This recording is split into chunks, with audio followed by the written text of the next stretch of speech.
यो यहाँ दिएको प्रोग्राममा चाहिँ भएको समस्या समाधानमा केही सम्बन्धी क्वेसनहरू चाहिँ सरले दिनुभयो हामीलाई।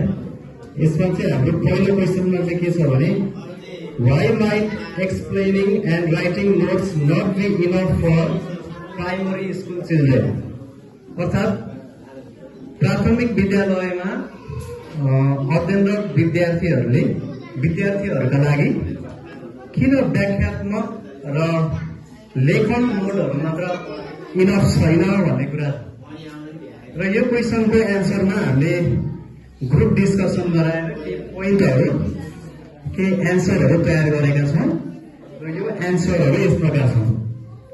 पहिलो, बच्चाहरू स्वभावले केन्द्रित भएर बस्न नसक्ने खालका हुन्छन्, सक्षम गर्ने, चल्ने, होइन, केही कुराहरू गर्न मन पराउने, स्थिर चाहिँ हुँदै नहुने, त्यस्तो किसिमका हुन्छन् र धेरै खेल्न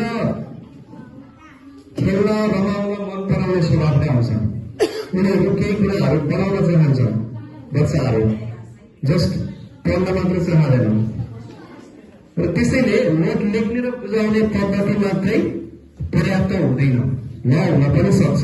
कोही कोही बच्चाहरू केसमा होला जो चाहिँ पढाइ नै एकदमै इम्पोर्टेन्ट हो, पढाइ मात्रै सबै कुरा हो भन्ने व्यक्तिको लागि त्यो कुरा इफिसियन्ट हुन सक्छ, सफिसियन्ट हुन सक्छ, तर सबै बच्चाहरूको लागि त्यो कुरा चाहिँ पर्याप्त नहुन पनि सक्छ र यसका अनि त्यसैले अब निम्न अवसरका सिकाइ पद्धतिहरू अवलम्बन गर्यो भने बच्चाहरूले चाहिँ अलिक सिक्न सक्छन् केही कुरालाई।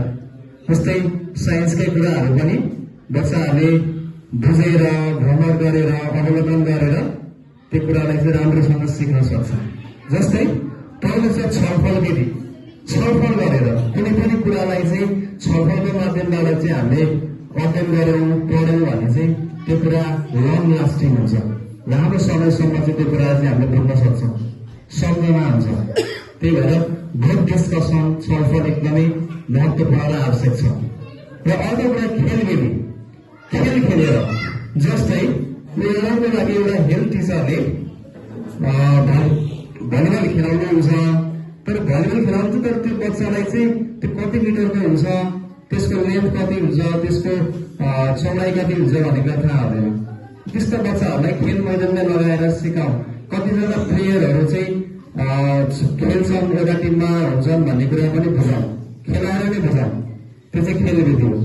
र अर्को छ प्रयोग विधि, प्रयोग गरेर, जस्तै बच्चाहरूले साइन्समा चाहिँ के गर्छन् भन्दाखेरि फिल्ट्रेसन भन्ने कुरा पढ्छन्, अर्थात् छान्ने विधि भनेर पढ्छन्, तर लेखाइ मात्रै सीमित नगरौँ त्यो कुरालाई, त्यो कुरालाई चाहिँ प्र्याक्टिकली बुझाउँ, विद्यार्थीहरूलाई केही कुरा गराएर। जस्तै हाम्रो स्कुलमा पनि के गर्न सक्छ, हामीले थोरै सानो ल्याब सञ्चालन गर्न सक्छौँ, सानो खालको, त्यस्तो धेरै महँगो होइन कि।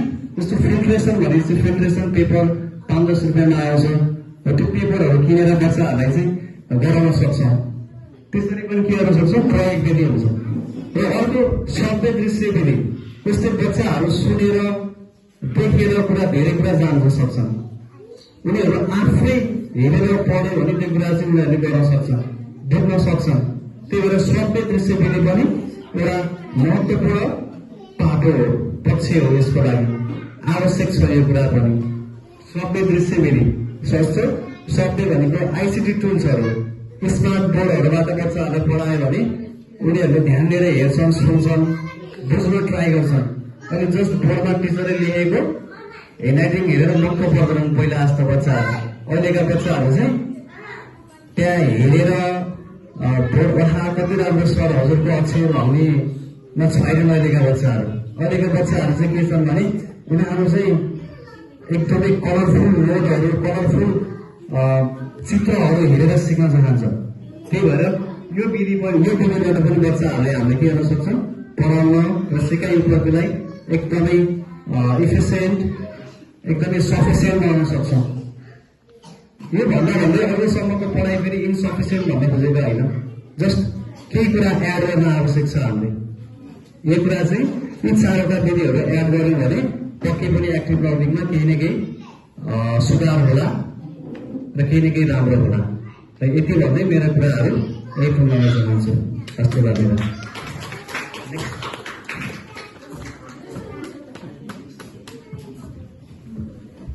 नमस्कार सबैजनामा। मेरो चाहिँ अर्को ग्रुप सी को अर्को क्वेसन नम्बर 6 मा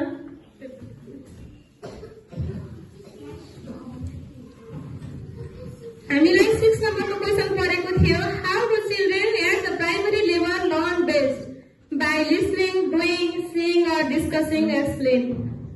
हामीले प्राइमरी लेभलका बच्चाहरूलाई पढाउनलाई देखाउने, गराउने अथवा ग्रुप डिस्कसन के गराएर चाहिँ बच्चाहरू अझै बढी पढाउन उत्सुक गराउन सकिन्छ भन्ने टपिक्समा चाहिँ हाम्रो ग्रुपले छलफल गरेका थियौं। आधुनिक युगमा प्राथमिक विद्यालयका विद्यार्थीहरू पढेर मात्र भन्दा पनि केही कुराहरू देखेर आफै प्रयोग गरेर सिक्ने खालका हुन्छन्। त्यसैले व्याख्यात्मक र